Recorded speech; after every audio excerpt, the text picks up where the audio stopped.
Hello friend, आप लोगों का स्वागत है स्किल्ड हिंदुस्तान में। आज आप देख रहे हैं यहाँ पे कि एक मेल कैसे लिखा जाता है। अगर आप एक टेक्नीशियन हैं, आपने डिप्लोमा किया हुआ है, बीटेक किया हुआ है, या भाई आपने एक आईटीआई भी किया हुआ है, तो हर किसी का रहता है कि यार मैं लाइफ में आगे ग्रो करूँ, और ग्रो करने के लिए हमें कुछ छोटी छोटी चीज़ें हैं उनके बारे में सीखना ज़रूरी है।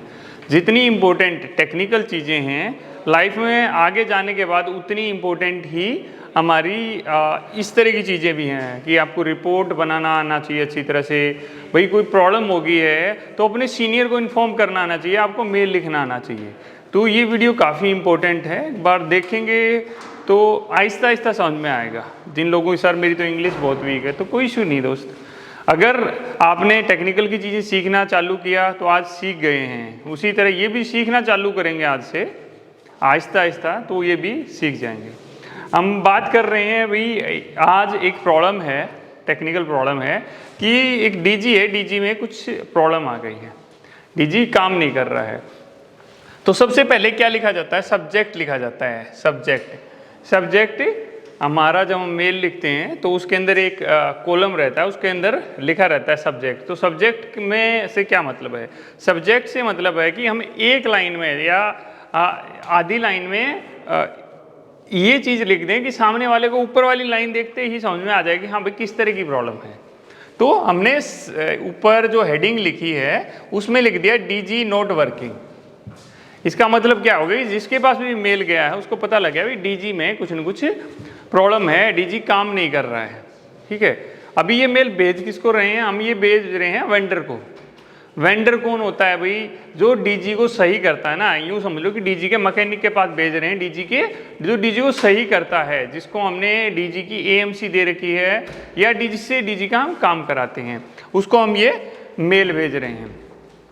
तो डियर, देखो कोई भी है, एक रिस्पेक्ट हमें, चाहे आप सीनियर हैं जूनियर हैं तो डियर सर या डियर वेंडर का नाम करके आप चालू कर देंगे। उसके बाद में आप कोमा लगा देंगे इधर, ठीक है। फिर इंटर करके नीचे आ जाएंगे, इंटर करके नीचे आ जाएंगे। देखो एक पैरा में थोड़ा बना हुआ है, आप जो लिख रहे हैं ना वो सामने वाले को इम्प्रेसिव भी लगना चाहिए। जब भी आपकी वैल्यू बढ़ेगी, जब भी लगेगा नहीं यार बंदे को कुछ आता है, आपका सीनियर आपकी ग्रोथ के बारे में सोचेगा। टेक्निकल तो आपको अच्छा आता है, बट ये यहाँ पर सर मैं अटक जाता हूँ, मेरे को रिपोर्ट नहीं बनानी आती है, तो अभी सारी चीज़ें आपकी सॉल्व होने वाली हैं। I am writing to inform you that our diesel generator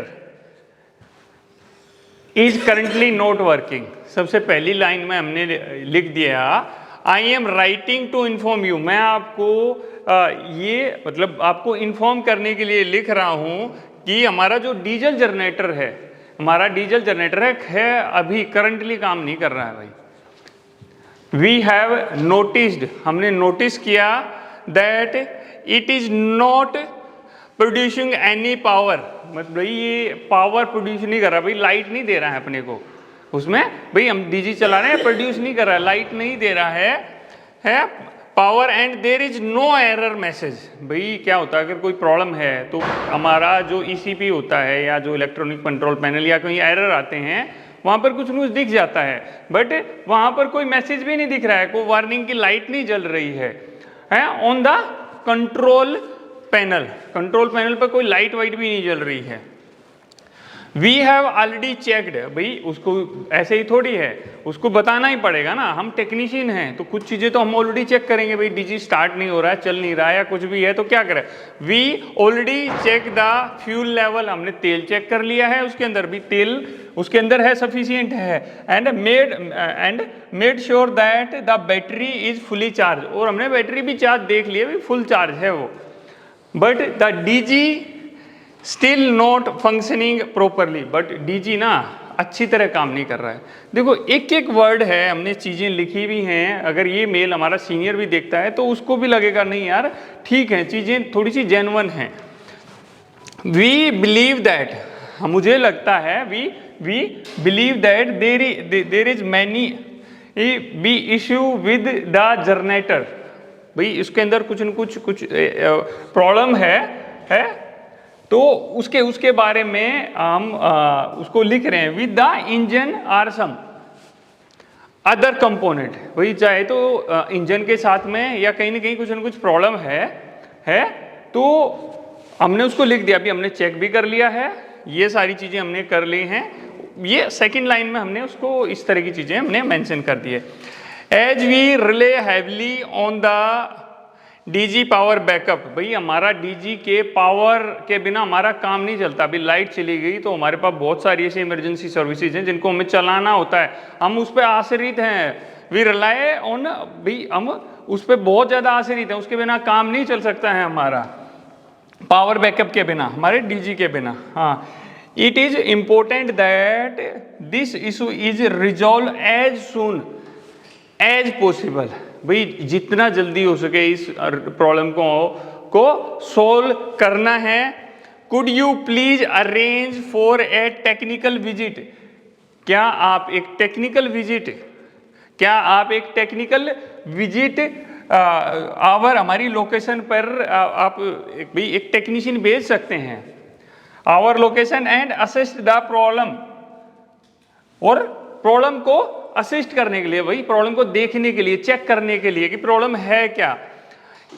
if necessary we also willing to schedule any appointment for service or report and any repair. इसके अगर कोई नेसेसरी है कि भाई मेल से काम नहीं चलेगा, हमें कहीं कॉल सेंटर होता है, भाई उस नंबर पे कंप्लेंट करना है, कुछ ऐसा है तो आप मुझे बता दीजिए, हम उस प्रोसेस को भी कर लेंगे।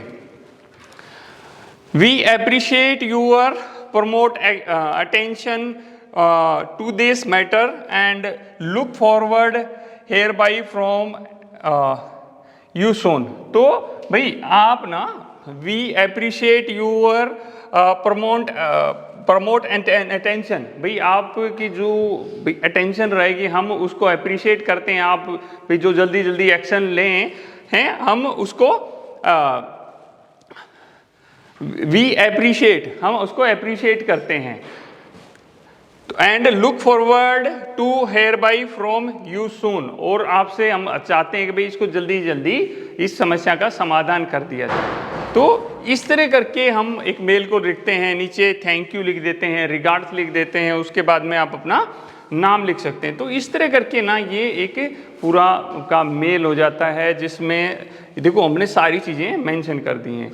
भाई कई बार कई लोगों के साथ क्या होगा, सर मेरे को तो आता ही नहीं है, तो आप क्या कीजिए, आपको इस पूरे को ऐसा नहीं है हाँ भैया मैंने सुन लिया यार, आप इसको लिख के देखिए। भाई अभी मैंने ये डीजी की प्रॉब्लम लिखी है, आप इस तरह के 5 मेल लिखिए, इस तरह के 5 मेल इसी तरह की लैंग्वेज में, आप आहिस्ता आहिस्ता उसमें इंप्रूव कर पाएंगे, आहिस्ता आहिस्ता इंप्रूव कर पाएंगे। हमने लिखा डीजी की प्रॉब्लम है, आप और ट्रांसफार्मर की प्रॉब्लम लिख दो, उसकी जगह और कुछ लिखो, उसको लिख के देखो, प्रैक्टिस करोगे आहिस्ता आहिस्ता इंप्रूवमेंट आएगा, और करने से ही होता है।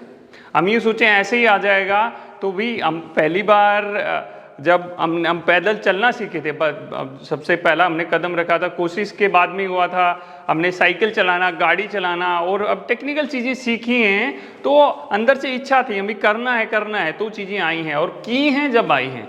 तो आप इसकी प्रैक्टिस कीजिए, डेफिनेटली रिजल्ट मिलेगा। मिलते हैं अगली इंटरेस्टिंग वीडियो में। जय हिंद, जय हिंदुस्तान।